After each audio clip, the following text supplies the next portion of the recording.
নমস্কার বন্ধুরা, মাম্পির রান্নাঘরে সকলকে স্বাগত। আজকে আমি তৈরি করছি ধনেপাতা দিয়ে চিংড়ি কারি।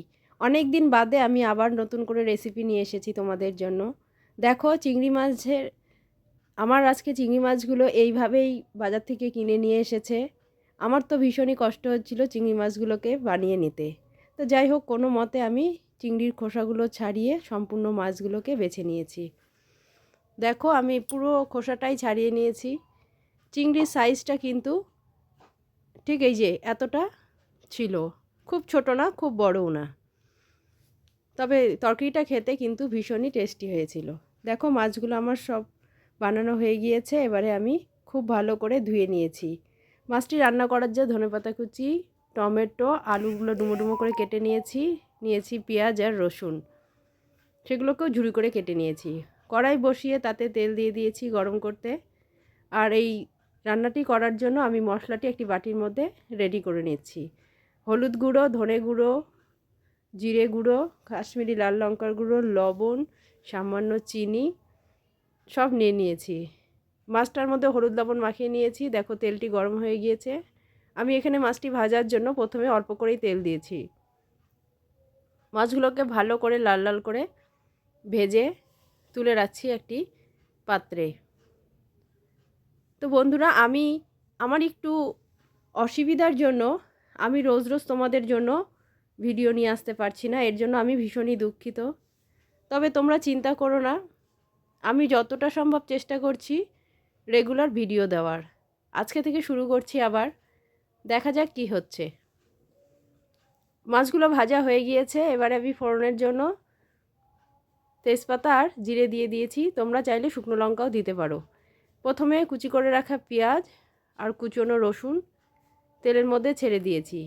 এগুলোকে একটু নাড়াচাড়া করে তারপরে ডুমো করে কেটে রাখা আলু দিয়ে দিব। দিয়ে খুব ভালো করে লাল লাল করে একটু ভেজে নেব। দেখো, আলুগুলো এবারে দিয়ে দিয়েছি। আলুগুলো নাড়াচাড়া করে নেওয়ার কিছুক্ষণ পরে আমি টমেটোগুলো দেব।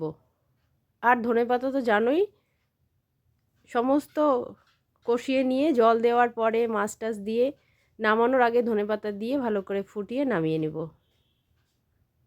আমার এই রেসিপিটি কিন্তু দুর্দান্ত হয়েছিল খেতে, গরম গরম ভাতের সাথে বেশ ভালো লেগেছিল। তোমরাও বাড়িতে এইভাবে চিংড়ি মাছটি রান্না করে খেতে পারো।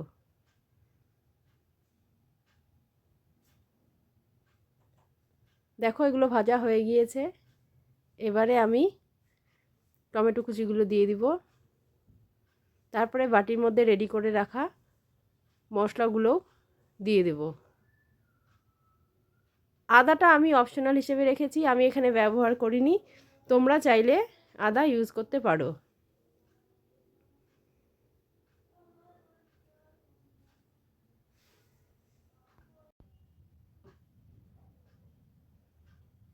দেখো, আলু টমেটোগুলো দিয়ে ভাজা হয়ে গিয়েছে। এবারে আমি মশলাটির মধ্যে সামান্য জল নিয়ে ভালো করে ঘেটে মশলাটি দিয়ে দিয়েছি। মশলাটি কিন্তু খুব ভালো করে কষিয়ে নিতে হবে। আমি চিংড়ি মাছের এর আগেও অনেক অনেক রেসিপি শেয়ার করেছি তোমাদের সাথে।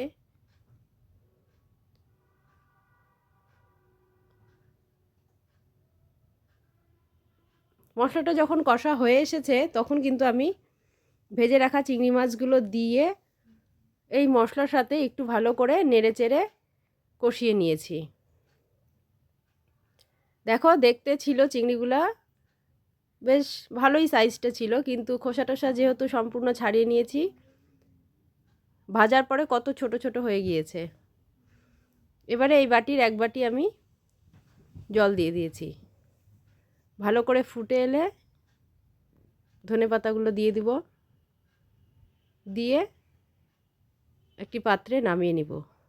এরপরে আমি গরম গরম ভাতের সাথে ধনেপাতা দিয়ে চিংড়ি কারিটি আমি সার্ভ করব। আশা করি বন্ধুরা তোমাদের এই রেসিপিটি ভালো লেগেছে। আর যদি ভালো লেগে থাকে তাহলে একটা লাইক এবং কমেন্টের অনুরোধ রইল। আমি চেষ্টা করব রেগুলার ভিডিও দেওয়ার। আমি একটু সমস্যার মধ্যে আছি, তাই আমি ভিডিও প্রতিদিন শেয়ার করতে পারছি না তোমাদের জন্য। তার জন্য আমি দুঃখিত। আর আমার চ্যানেলটি অবশ্যই সাবস্ক্রাইব করে দিও।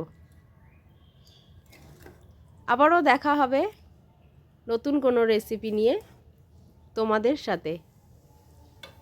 আজকের মতো ভিডিও এখানেই শেষ করছি। দেখা হচ্ছে নেক্সট ভিডিওতে।